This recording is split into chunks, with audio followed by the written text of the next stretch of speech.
welcome to the Lynn Lowdown. We got a special edition here with Lynn Youths, Lynn English, current Lynn English students, a Lynn English alum. The Lynn Youths are out here doing big things as far as activism. Everybody, how are y'all doing? I'm good. I'm Good. good. I'm doing pretty good. All right, so there's been a lot has been happening in the world since March. We've had protests, we've had demonstrations, we've had so many things happen. We've had a lot of stuff happening in the city of Lynn, and you guys have voiced your opinions, and you guys have been out there just putting in the work. Just for you guys being so young, what was that? What made you guys decide to take the initiative and just give the voice to the Lynn youth? I kind of would say like that I do all this stuff because I always say because I don't want my kids to experience it like how my parents say they don't want me to experience things like they have. So I just really hope like things change for the future, I guess, for little kids like all my nieces and nephews and family. I think most people are old enough to know it's not your time anymore. Pass the torch on to the younger people because we have the mentality that most people already have. Basically, like we know what everybody is mostly thinking about. I don't know if that makes sense. Yeah. But this is a new generation, so new mindset, and things are different. Things are becoming different. So change needs to start happening. What Carlos, I ask you, what specific change did you guys come together and see that you guys really need to let people know and let people hear that this is our concerns and we're not going to be ignored? Yeah. In the beginning of the Black Lives Matter movement, like especially in Lynn, there was protests going on, right? But it was being held by the older generation, like the parents and stuff. Mm-hmm.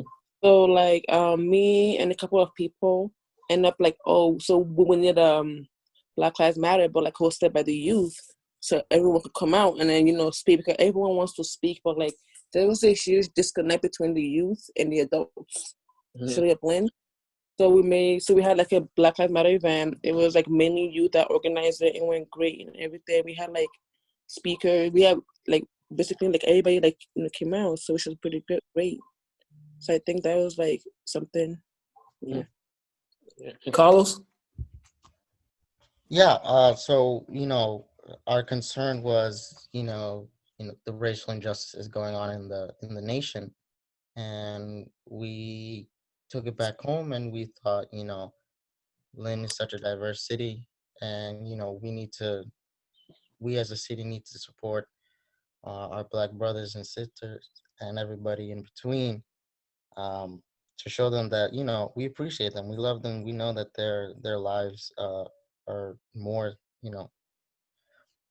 than just they matter more than than life itself. So we came together. We were like, how are we gonna do this? And we thought we would follow along with like other communities Mm-hmm. and painting Black Lives Matter mural.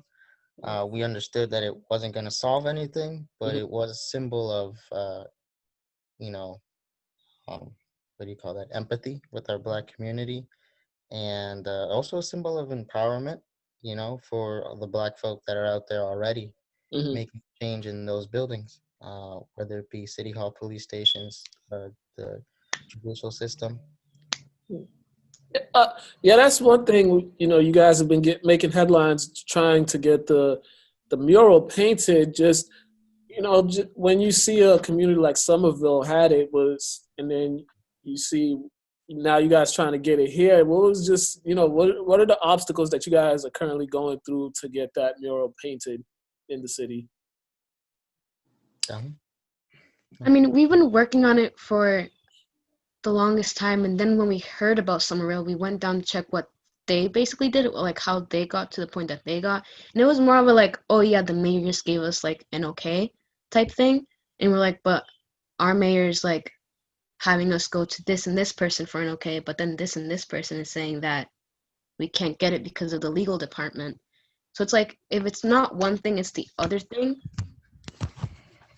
Follow up on that? So basically, you guys are getting the wraparound. Yeah. You know, There's and so like, what are you guys doing now just to maneuver around and try to get it done? Because you guys made it clear that this isn't something you guys are gonna put aside and let it be ignored. You guys clearly want this. You guys clearly want this mural. So what are the steps you guys are taking now to try to make it happen in all the months and stuff you guys have been looking into it and how to get it done? What is the steps that you guys taking now to make sure this is something that still could possibly be done? all the legal issues and things like that.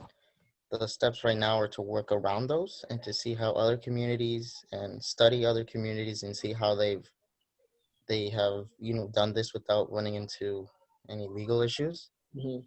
So our next step is keep getting that support from our community, but at the same time working around those barriers that have been put in front of us or that are proposed. What are some of the specific the legal issues that you guys have heard or have been told, I should say? Tommy? Well, if we want our Black Lives Matter mural, we would open a public forum, meaning that anybody else can come and put whatever they want in that same place. Mm-hmm. So if we want it on Exit Street, then Blue Lives Matter would have to put it down too, or the KK can put down whatever they want to. And it's just like, but the other cities were able to do it, and there hasn't been any problems. I mean, that we are not concerned about, or like if we don't know yet about. Mm-hmm. But they did say that it's happened. They just don't talk about it, and it's not on media. Mm-hmm. But at the moment, we're kind of researching that and seeing where that's have happened. Yeah, I can't. Most of the ones that I know that have happened have been defaced by just ignorant people. I know there was one, I forget what city it was in. A lady decided she painted over the mural with like black paint or something like that. So that's one incident. But I mean, we've seen there's communities that's done it. I mean, Washington D.C. had it in the middle of the street. So it seems like you guys are there. They're giving you a wraparound because you guys are young and they think you guys will go away. That's just my opinion. I have another opinion on why I think so.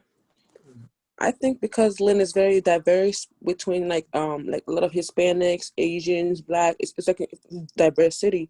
Mm-hmm. So I feel like having a Black Lives Matter mural on the floor is going to drive away their potential new residents. The Caucasians. Yeah, that's what I believe is the main reason, because the upper class, they want them to come in, not drive them away. Mm-hmm. That's the main reason. But they won't say it. But they don't imply it, but they won't say it. Mm-hmm. Now also people will say if the city paints a Black Lives mural painting in the street, then they're gonna welcome in bad behavior. They're gonna welcome in like a terrorist group, or they're gonna just welcome in as they claim criminals that are just gonna come in and take over the city if they okayed something like this. What do you guys say to that? Okay. Go ahead. All right.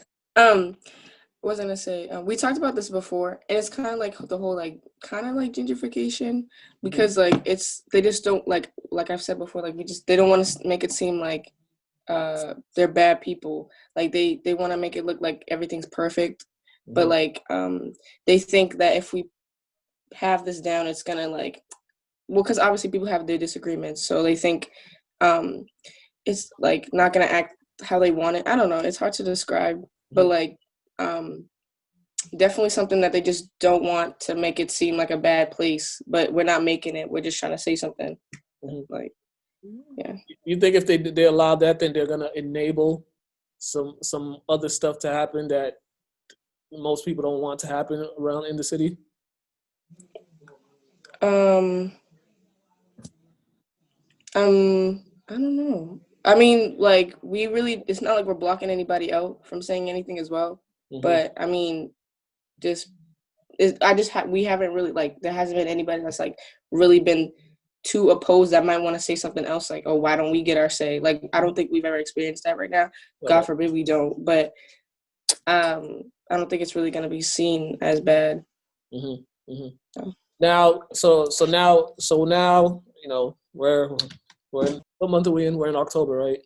We're in October. The year's coming to an end. So, you know, if this doesn't get done at any time between now and the end of the year, moving forward to 2021, how are you guys going to keep on making sure that this is something that it gets looked at, either it be a city council meetings, either it be at some type of meetings that occur in the city? How are you guys going to make sure that this is something that they keep on the table, you guys keep them notice, or, you know, keep a heads up on? So yeah, the promise is, you know, if we can't get it done this year, then, you know, we're gonna need some kind of confirmation that next spring, we can, you know, put down the mural, Mm-hmm. and, you know, call it a day after that, and keep going. Mm-hmm. But that's our timeline's up until like November 2nd, and then after that it's done. Mm-hmm. So, you know, November 2nd comes, there's nothing, then, you know, we need to find a compromise that states that spring of 2021 we can do it. Yeah, gotcha.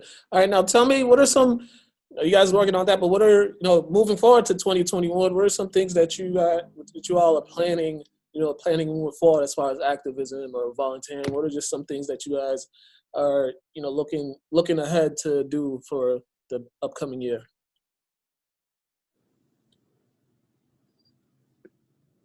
I don't know about next year, but I know this Sunday I'm gonna be in Boston because there's gonna be a protest because to support the SARS movement back in Africa, in Nigeria. So I've seen the flyer being posted everywhere. So I'm going to that protest this Sunday. I don't know about next year. I don't really think ahead of next year. Just, you know, I'm in the moment kind of person. Mm-hmm.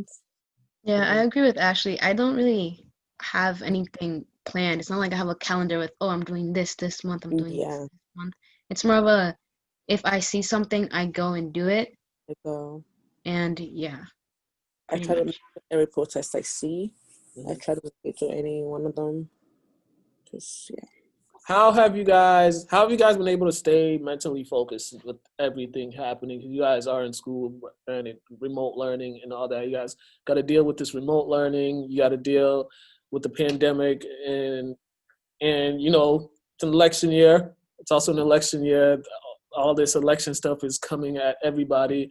So how are you guys just able to stay mentally focused in one of the most unique times we've ever had? I think I've been learning to be more like about my, not selfishly, but like just about myself, so I get things done. Mm-hmm. Like I'm trying to make myself like have a routine to get used to this, because obviously this whole pandemic is something different. So I definitely have to like teach myself to adjust to things more often, mm-hmm. just so I don't go like insane. So.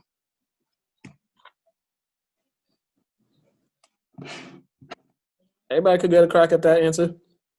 At that question, I mean. We have so many things going on, so I feel like we keep ourselves, or at least I keep myself mentally stable by going on and moving on to other things, whether it be schoolwork, Black Lives Matter, regular work, you know, bouncing around, focus my mind on different things.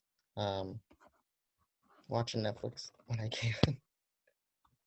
Always a good one.